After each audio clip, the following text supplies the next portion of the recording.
बाळांनो, very warm welcome. आतापर्यंत आपण शिकलो की फोटोसिंथेसिससाठी कोणत्या कोणत्या रॉ मटेरियलची आवश्यकता आहे, कोणत्या कोणत्या फोटोसिंथेटिक मशिनरीची आवश्यकता आहे आणि ह्या सर्व गोष्टी एक्सपेरिमेंटली आता प्रूव्ह झाल्या आहेत की फोटोसिंथेसिससाठी कार्बन डायऑक्साइड लागतो, फोटोसिंथेसिससाठी वॉटरची आवश्यकता आहे, फोटोसिंथेसिससाठी वेगळ्या वेगळ्या पिगमेंटची आवश्यकता आहे जसे की क्लोरोफिल ए, बी, त्यानंतर कॅरोटिनॉइड्स, सनलाइटची आवश्यकता आहे आणि खूप साऱ्या एन्झाईमची आवश्यकता आहे।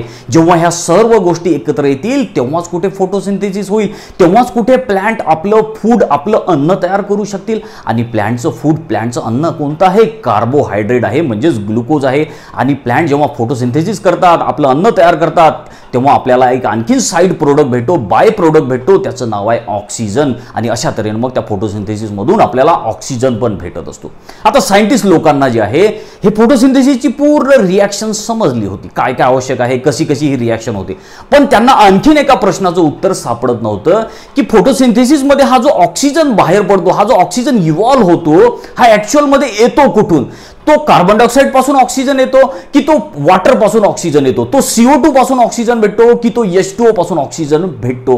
तर याच प्रश्नाचं उत्तर शोधायसाठी खूप साऱ्या सायंटिस्ट लोकांनी एक्सपेरिमेंट करून बघितले, जसं की त्याच्यामध्ये होता व्हॅन नील नावाचा सायंटिस्ट, त्यानंतर रुबेन अँड कामेन नावाचा सायंटिस्ट होता, रॉबर्ट हिल नावाचा सायंटिस्ट होता। या खूप साऱ्या सायंटिस्ट लोकांनी एक्सपेरिमेंट केले आणि मग एक्सपेरिमेंटली हे प्रूव्ह करून सांगितलं की फोटोसिंथेसिस मध्ये जो ऑक्सिजन भेटतो तो ऑक्सिजन हा वॉटर पासून भेटतो, पाण्यापासून हा ऑक्सिजन भेटतो। तुम्ही सुद्धा ही गोष्ट आता लक्षात ठेवा आणि हे एक्सपेरिमेंटली प्रूव्ह झालेलं आहे की आपल्याला जो ऑक्सिजन भेटतो फोटोसिंथेसिस मध्ये तो पाण्यापासून येतो, H2O पासून येतो। तर असेच हे वेगळ्या वेगळ्या सायंटिस्ट लोकांची आपल्याला आता एक्सपेरिमेंट समजून घ्यायचे आहेत की ज्यांनी सांगितलं की हा ऑक्सिजन जो आहे हा वॉटर पासून येतो। तर त्यातला सगळ्यात फर्स्ट जो एक्सपेरिमेंट केला आणि तो एक्सपेरिमेंट होता व्हॅन नील या सायंटिस्टचा। तर आता आपल्याला जो या लेक्चरचा जो फर्स्ट टॉपिक आपल्याला शिकायचा आहे ज्याचं नाव आहे मेकॅनिझम ऑफ फोटोसिंथेसिस। फोटोसिंथेसिसची मेकॅनिझम कशी चालते ते आपल्या टॉपिकचं नाव आहे आणि त्याच्यामध्ये आपण सर्वात आधी आता व्हॅन नीलचा एक्सपेरिमेंट करून व्हॅन नीलनी जे काय सांगितलं, व्हॅन नीलचा आपल्याला एक्सपेरिमेंटचा स्टडी करायचा आहे। काय म्हणतो व्हॅन नील बघा, आपल्याला सांगितलेला इन 1931 मध्ये 1931 मध्ये व्हॅन नीलने एक्सपेरिमेंट केला आणि काय सांगितलं आपल्याला? Prove that bacteria use H2S म्हणजे hydrogen sulphide and CO2 to synthesise carbohydrate. Van नीलनी काय केलं की ऑक्सिजन हा पाण्यापासून भेटतो हे शोधायसाठी त्यांनी प्लांटवर नाही एक्सपेरिमेंट केला, कोणावर एक्सपेरिमेंट केला? व्हॅन नीलनी कोणतं एक्सपेरिमेंटल मटेरियल वापरलं? तर आपल्याला सांगितलेलं बॅक्टेरिया हे एक्सपेरिमेंटल मटेरियल वापरलं। आणि बॅक्टेरिया आपलं अन्न तयार करतात, बॅक्टेरियाला पण फूड लागते। बॅक्टेरियाचं फूड कोणतं आहे? बॅक्टेरियाचं फूड कार्बोहायड्रेटच आहे, बॅक्टेरियाचं फूड हे ग्लुकोजच आहे। पण बॅक्टेरिया इथे पाण्याचा वापर करत नाही, बॅक्टेरिया पाण्याच्या ऐवजी, वॉटरच्या ऐवजी कशाचा वापर करतात? तर H2S चा, हायड्रोजन सल्फाइडचा वापर करतात आणि CO2 चा वापर करतात। तर हीच आपल्याला इथे रिएक्शन मधून हे सगळे गोष्ट समजून घ्यायचे। बघा, आपण याच्या अगोदरच्या लेक्चर मध्ये समजलो होतो की प्लांट जे फोटोसिंथेसिस करतात तर त्याच्यामधून ही अशी एक आपल्याला जनरल एक रिएक्शन भेटते फोटोसिंथेसिसची, बरोबर आहे? तर ही प्लांट मध्ये होणारी रिएक्शन आहे। प्लांटनी काय केलं बघा, प्लांटनी कार्बन डायऑक्साइडचा यूज केला, वॉटरचा यूज केला, सनलाइट, क्लोरोप्लास्टचा यूज केला आणि अशा तऱ्हेने आपलं फूड तयार केलं, अन्न तयार केलं। प्लांटचं अन्न कोणतं आहे? Glucose, carbohydrate. आणि त्याच्यामधून मग आपल्याला वॉटर पण भेटलं आणि एक मेन महत्त्वाचा प्रोडक्ट आपला ऑक्सिजन पण भेटला। आता इथे एक लक्षात घ्या, प्लांट मध्ये जे फोटोसिंथेसिस होते त्याच्यामध्ये जो ऑक्सिजन इव्हॉल्व होतो, हा ऑक्सिजन कुठून येतो? हा ऑक्सिजन वॉटर मधून येतो, H2O पासून येतो। तर बरेच सायंटिस्ट इथे कन्फ्यूज होते की हा जो ऑक्सिजन इव्हॉल्व होतो, हा जो ऑक्सिजन भेटतो आपल्याला किंवा हा ऑक्सिजन जो निसर्गामध्ये पसरतो, हा या वॉटर पासून येतो की कार्बन डायऑक्साइड पासून येतो? याच गोष्टीसाठी सगळे एक्सपेरिमेंट सुरू होते आणि मग शेवटी एक्सपेरिमेंटली बऱ्याच लोकांनी एक्सपेरिमेंट केले आणि एक्सपेरिमेंटली हे प्रूव्ह करून सांगितलं की हा जो ऑक्सिजन आपल्याला भेटतो हा ऑक्सिजन वॉटर पासून येतो, CO2 पासून येत नाही। आणि व्हॅन नीलनी जो एक्सपेरिमेंट केला तो एक्सपेरिमेंट त्यांनी बॅक्टेरियावर केला आणि बॅक्टेरियाचं जे फूड आहे, बॅक्टेरियाचं जे अन्न आहे ते आहे कार्बोहायड्रेट। बॅक्टेरिया पण ग्लुकोज तयार करतात आणि बॅक्टेरियाला ग्लुकोज तयार करायसाठी कशाची आवश्यकता आहे? तर बॅक्टेरियाने ग्लुकोज तयार करायसाठी CO2 कार्बन डायऑक्साइडचा यूज केला। आता इथे एक CO आणि 2 राहिला आपला कार्बन डायऑक्साइड, तर इथे तुम्ही तेवढं नोट करून घ्या, CO2 इथे पण CO2 राहिलेला आहे, ठीक आहे? तर हा कार्बन डायऑक्साइड बघा, बॅक्टेरिया आपलं फूड तयार करायसाठी कार्बन डायऑक्साईड आणि H2S म्हणजे हायड्रोजन सल्फाईडचा यूज करतात आणि अशा तऱ्हेने मग बॅक्टेरिया आपलं फूड तयार करतात ज्याच्यामध्ये आपल्याला H2O पण भेटतो आणि मग शेवटी जे बाय प्रोडक्ट आहे सल्फर पण इथे भेटते। आता ही पूर्ण रिएक्शन जर तुम्ही ऑब्झर्व केली तर इथे तुम्हाला ऑक्सिजन मिळणार नाही, ऑक्सिजन भेटणार नाही। बघा या वरच्या रिएक्शन मध्ये आपल्याला ऑक्सिजन भेटला होता, जी रिएक्शन प्लांट मध्ये होती, ही रिएक्शन प्लांट मध्ये होती, इथे ऑक्सिजन भेटला आणि प्लांटनी वॉटरचा यूज केला म्हणून ऑक्सिजन भेटला। पण इथे जे बॅक्टेरिया आहेत या बॅक्टेरियानी वॉटरच्या ऐवजी हायड्रोजन सल्फाईडचा यूज केला आणि अशा तऱ्हेने त्यांनी ग्लुकोज तर तयार केलं पण आपल्याला इथे ऑक्सिजन नाही भेटला। याचा अर्थ क्लिअर आहे की जो ऑक्सिजन आहे हा ऑक्सिजन या H2O पासून भेटतो, पाण्यापासून आपल्याला ऑक्सिजन भेटतो। तर अशा तऱ्हेने व्हॅन नीलचा हा एक्सपेरिमेंट होता। आता व्हॅन नीलचा एक्सपेरिमेंट राईट आहे की रॉंग आहे, बरोबर आहे की चूक आहे हे ठरवण्यासाठी आणखीन एका सायंटिस्टनी कन्फर्मेशनसाठी एक एक्सपेरिमेंट केला आणि त्या सायंटिस्टचं नाव आहे रुबेन। रुबेन या सायंटिस्टनी 1941 मध्ये 1941 मध्ये आणखीन एक एक्सपेरिमेंट केला। कशासाठी एक्सपेरिमेंट केला त्यांनी की हा जो व्हॅन नीलचा एक्सपेरिमेंट आहे तो योग्य आहे, बरोबर आहे की चूक आहे हे ठरवण्यासाठी आणखीन त्यांनी एक्सपेरिमेंट करून बघितला। व्हॅन नीलनी केव्हा एक्सपेरिमेंट केला 1931 मध्ये 1931 मध्ये आणि रुबेननी 1941 मध्ये एक्सपेरिमेंट केला। काय म्हणतो हा रुबेन बघा, रुबेनचा एक्सपेरिमेंट काय होता आपल्याला समजते। याच्यामध्ये रुबेन 1941 मध्ये confirm this experiment in chlorella. आता व्हॅन नीलचा जो एक्सपेरिमेंट होता हा बॅक्टेरियावर होता, व्यवस्थित लक्षात ठेवा। या व्हॅन नीलचं एक्सपेरिमेंटल मटेरियल कोणतं होतं, बॅक्टेरियावर एक्सपेरिमेंट केले। पण रुबेननी एक्सपेरिमेंटल मटेरियल कोणतं वापरलं, रुबेननी कशावर एक्सपेरिमेंट केला तर त्यांनी क्लोरेलावर एक्सपेरिमेंट केला। क्लोरेला काय तुम्हाला माहित असेल, युनिसेल्युलर अल्गी। ते युनिसेल्युलर अल्गीवर म्हणजे हे प्लांटच आहे, छोटं प्लांट आहे, या प्लांटवर एक्सपेरिमेंट केला। व्हॅन नीलनी बॅक्टेरियावर एक्सपेरिमेंट केला। पुढे काय केलं आणि रुबेननी बघा आपल्याला सांगितलेलं आहे he use water with heavy oxygen that is H2O18। आता रुबेननी इथे वॉटरचा यूज केला, वॉटर तर वापरलं पण ते साधं सुधं वॉटर नव्हतं, त्यांनी हेवी आयसोटोप इथे वापरला, ऑक्सिजनचा हेवी आयसोटोप। तुम्हाला माहित असेल केमिस्ट्रीमध्ये फिजिक्समध्ये तुम्ही हे आयसोटोप घेतले असतील बरोबर। इथे बघा H2O जो आहे याच्यामध्ये ऑक्सिजन जो आहे हा हेवी आयसोटोप वापरला, ऑक्सिजनचं O18 वापरला त्यांनी, लक्षात आलं। तर अशा तऱ्हेने मग यांनी हेवी ऑक्सिजनचा यूज करून हा व्हॅन नीलचा जो एक्सपेरिमेंट आहे तो कन्फर्म केला। कसा कन्फर्म केला बघा, आपल्याला काय भेटलं याला एक्सपेरिमेंट मधून, the oxygen evolve contain O2 this proves van Niel hypothesis. आता हा जो क्लोरेलावर त्यांनी एक्सपेरिमेंट केला होता त्या एक्सपेरिमेंट मध्ये त्यांनी वॉटरचा यूज केला आणि वॉटर कोणतं होतं ते साधं सुधं नव्हतं, याच्यामध्ये हेवी ऑक्सिजनचं हेवी आयसोटोप त्यांनी वापरलं होतं। आणि जेव्हा पूर्ण फोटोसिंथेसिसची रिएक्शन झाली क्लोरेलामध्ये, क्लोरेलानी जेव्हा फोटोसिंथेसिस केलं म्हणजे हे ऍक्च्युअली प्लांटच आहे, मग या प्लांटनी म्हणजे ज्या क्लोरेलानी जेव्हा फोटोसिंथेसिस केलं, स्वतःचं फूड तयार केलं, तेव्हा ऑक्सिजन पण बाहेर पडला आणि तो ऑक्सिजन काही साधा सुद्धा ऑक्सिजन नव्हता, तो हेवी आयसोटोप होता ऑक्सिजनचा, हा ऑक्सिजन भेटला। आणि इथून ही गोष्ट प्रूव्ह झाली की जो ऑक्सिजन आपल्याला भेटतो प्लांट जे फोटोसिंथेसिस करतात आणि त्या फोटोसिंथेसिस मधून जो ऑक्सिजन भेटतो तो ऑक्सिजन हा वॉटर पासून येतो, कार्बन डायऑक्साईड पासून तो ऑक्सिजन येत नाही। तर अशा तऱ्हेनं व्हॅन नीलचा एक्सपेरिमेंट या रुबेननी प्रूव्ह करून दाखवला। त्यानंतर मग आता आपल्याला पुढे सांगितलेलं आहे currently accepted general equation of photosynthesis as.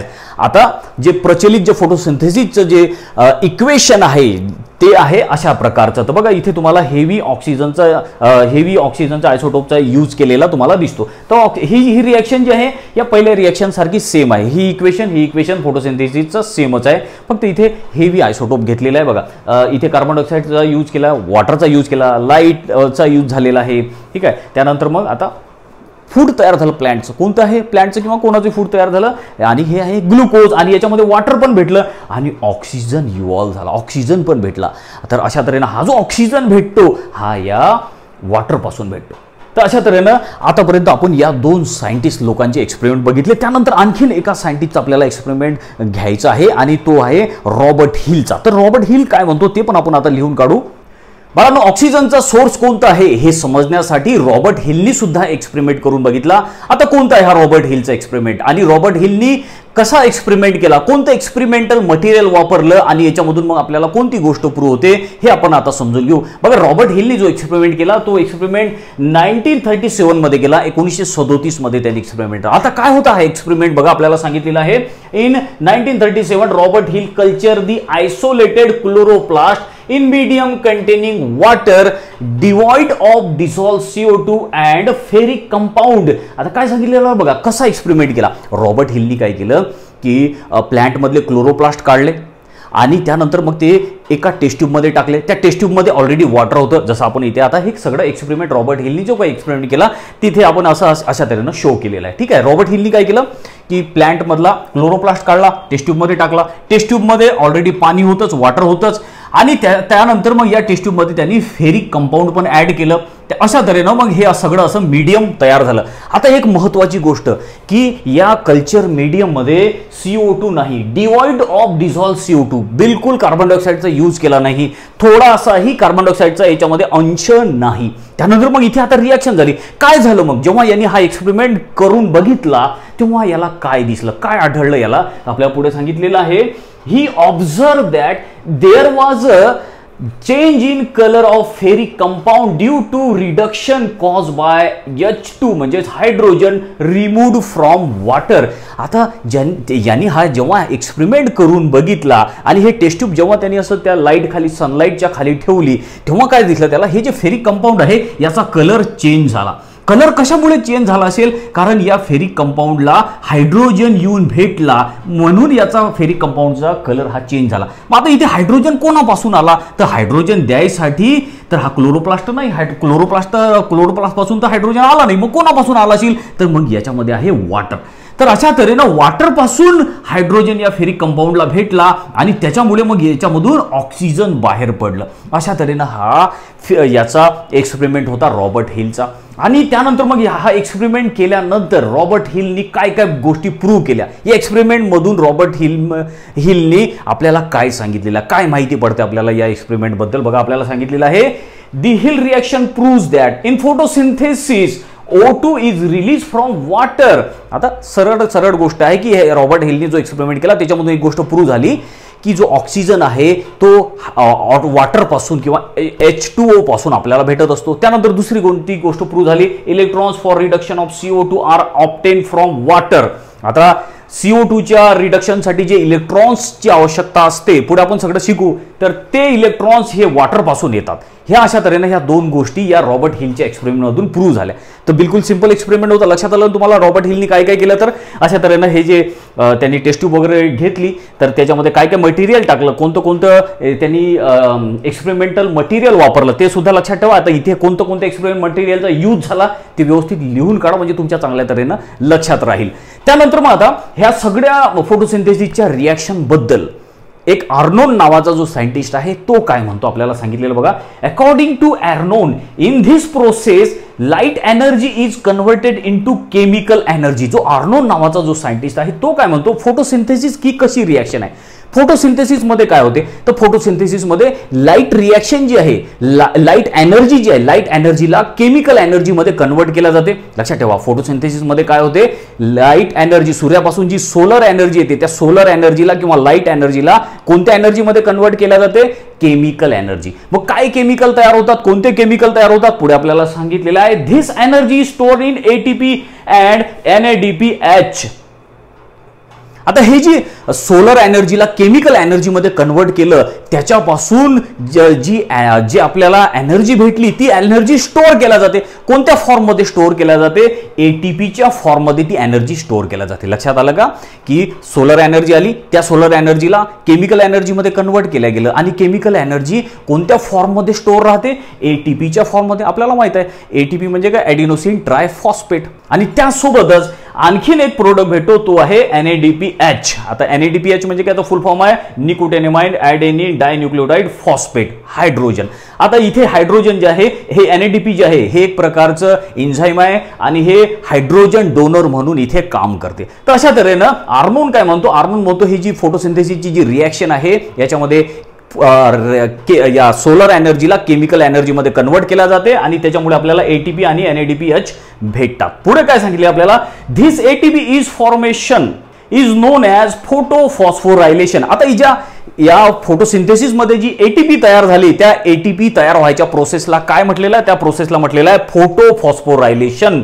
आता लक्षात घ्या, ATP तर आपल्या बॉडीमध्ये तयार होते, पण जेव्हा प्लांट फोटोसिंथेसिसमध्ये हे ATP तयार करतात तेव्हा त्याला म्हणतात फोटोफॉस्फोरायलेशन. फोटो म्हणजे काय? फोटो म्हणजे सनलाईट किंवा लाईट म्हणतो आपण त्याला. फोटो म्हणजे लाईट आणि फॉस्फोरायलेशन म्हणजे काय? ATP तयार होणे.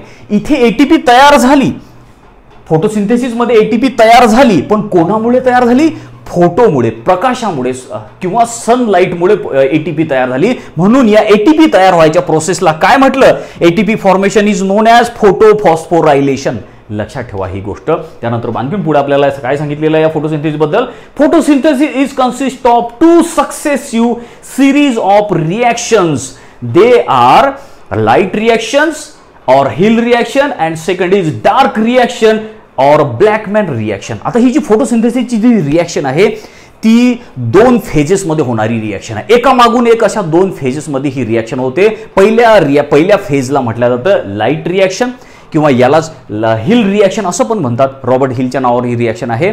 आणि दुसरं जी रिएक्शन आहे फोटोसिंथेसिसची तिला म्हटलं डार्क रिएक्शन किंवा याला ब्लॅकमॅन रिएक्शन असं म्हटलं. ब्लॅकमॅन नावाच्या सायंटिस्टने शोधून काढलं, मग ब्लॅकमॅनचं नाव दिलं डार्क रिएक्शन. अशा तऱ्हेनं फोटोसिंथेसिस हे 2 फेजमध्ये डिवाइड केली आहे. या दोन्ही फेजचा आपल्याला अभ्यास करायचा आहे.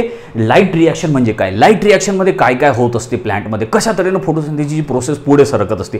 त्यानंतर मग जी डार्क रिएक्शन आहे त्या डार्क रिएक्शनमध्ये काय होत असते, कोणते कोणते प्रोडक्ट डार्क रिएक्शनमध्ये फॉर्म होतात, ते सगळं आपल्याला समजून घ्यायचं आहे. 1 बाय 1 करत आपण या दोन्ही रिएक्शन ज्या आहेत ह्या समजून घेऊ. तर आपण सर्वात आधी लाईट रिएक्शनचा स्टडी करू, पण आपण हे लाईट रिएक्शन जे आहे हे नेक्स्ट लेक्चरमध्ये आपण अभ्यास करू. या लाईट रिएक्शनमध्ये काय होते, आता हे लेक्चर जे आहे बाळांनो आपण संपवण्याच्या अगोदर आपल्याला काही आपल्या बुकमध्ये एक सेक्शन दिलेले आहेत, एकदा ते वाचून घेऊ आणि मग हे लेक्चर आपण संपवून टाकू. तर बघा काय आपल्याला दिलेलं आहे. आपल्या प्रिव्हियस नॉलेजवर एक सेक्शन आहे, त्याचं नाव आहे कॅन यू टेल म्हणून. बघा तुम्हाला आठवते का? तुमचं हे झालेलं असेल, तुम्हाला हे यायलाच पाहिजे. हा पहिला क्वेश्चन आहे याच्यामधला. What made Hill to perform his experiment. हिलचा एक्सपेरिमेंट आपण केला आणि याचं उत्तर तुम्हाला यायला पाहिजे. त्यानंतर सेकंड क्वेश्चन आहे distinguish between action spectrum and absorption spectrum. Second question आहे की ॲक्शन स्पेक्ट्रम आणि ॲब्झॉर्प्शन स्पेक्ट्रममध्ये काय डिफरन्स आहे तो तुम्हाला सांगायचा आहे. आपण याचा पण स्टडी केलेला आहे बाळांनो. हे दोन्ही जे आहेत तुम्हाला मी ग्राफमधून समजून सांगितले होते, हे सुद्धा तुम्हाला यायला पाहिजे. त्यानंतर थर्ड आहे draw well label diagram of chloroplast. क्लोरोप्लास्टची डायग्राम काढायची आहे, त्याला व्यवस्थित लेबलिंग करायचं आहे. तुमच्या नेहमी पाठ राहिली पाहिजे ही डायग्राम, कारण ही सगळी फोटोसिंथेसिसची प्रोसेस कुठे होत आहे? क्लोरोप्लास्टमध्ये होत आहे. त्यामुळे क्लोरोप्लास्टचं स्ट्रक्चर तुमच्या पाठ असणे आवश्यक आहे. ही डायग्राम न बघता तुम्हाला यायलाच पाहिजे, आपण घेतलेली पण आहे. त्यानंतर आणखीन एक सेक्शन आहे बघा, त्याचं नाव आहे यूज युअर ब्रेन पॉवर. तुमची ब्रेन पॉवर वापरायची आहे. काय सांगितलेलं आहे? The photosynthetic lamellae taken out from the chloroplast and suspended in a nutrient medium in presence of CO2 and light will they synthesise sugar or not. आता हे सगळं जे आहे हे व्यवस्थित वाचा आणि त्यानंतर तुम्हाला या प्रश्नाचं उत्तर द्यायचं आहे. जसं हा आपला आपण इथे टेस्ट ट्यूबच्या मदतीनं कसं घेतलं होतं हे सगळं काही, तसंच तुम्ही हे सगळं टेस्ट ट्यूबमध्ये टाका हे सगळं मटेरियल आणि याच्यामध्ये शुगर तयार होते की नाही, म्हणजे कार्बोहायड्रेट तयार होतो की नाही, त्याचं उत्तर काय आहे ते सांगा. त्यानंतर आणखीन एक विचारलं थिंक अबाउट इट. विचार करा. कशावर विचार करा सांगितलं? Large number of gas bubbles are evolve during daytime in a pond of water. एखादं बघा तुम्ही आजूबाजूला एखादे डबके असतात किंवा मग असा तलाव असेल, त्याच्यामध्ये हे असतात प्लांट असतात, ॲक्वॅटिक प्लांट असतात आणि मग दिवसा त्या पाण्यामधून असे बुडबुडे निघत असतात. बुडबुडे का बरं निघत असतील? कारण की ते पाण्यामधले जे प्लांट आहेत ते फोटोसिंथेसिस करतात आणि फोटोसिंथेसिस केल्यानंतर कोणता प्रोडक्ट बाहेर पडतो? ऑक्सिजन. आणि ते ऑक्सिजनचे बबल्स असतात, ऑक्सिजनचे बुडबुडे बबल्स बाहेर पडतात. म्हणून तुम्हाला जनरली पॉन्ड किंवा जे आपण डबके म्हणतो, तलाव म्हणतो, त्या तलावाकडे जर तुम्ही दिवसा बघितलं तर त्याच्यामधून असे बुडबुडे बाहेर निघताना दिसतात आणि ते बबल्स किंवा ते बुडबुडे असतात ते म्हणजे ऑक्सिजनचे बुडबुडे असतात. त्यानंतर आणखीन एक थिंक अबाउट इट. आणखीन या एका गोष्टीबद्दल विचार करायला सांगितलं तुम्हाला. Does moon light support photosynthesis. सनलाईटचा, सूर्यप्रकाशाचा तर फोटोसिंथेसिसमध्ये महत्त्वाचा रोल आहेच. सूर्यप्रकाशामुळे तर फोटोसिंथेसिस होतेच आपल्याला माहिती आहे, पण सनलाईट पण मूनलाईटमध्ये, चंद्रप्रकाशामध्ये पण फोटोसिंथेसिस होते का? त्याच्यावर विचार करा. या प्रश्नाच्या उत्तराच्या मदतीसाठी तुम्ही गुगलची पण मदत घेऊ शकता की मूनलाईटमध्ये पण फोटोसिंथेसिस होऊ शकते का. तर इंटरेस्टिंग क्वेश्चन आहेत बाळांनो, चांगल्या तऱ्हेनं लक्षात ठेवा, अभ्यास करा. खूप साऱ्या MCQची प्रॅक्टिस करा, डायग्राम काढून बघा, हे इक्वेशन काढून बघा आणि त्यानंतर मग आपल्याला आता याच्या नेक्स्ट लेक्चरमध्ये लाईट रिॲक्शनचा अभ्यास करायचा आहे. Thank you very much.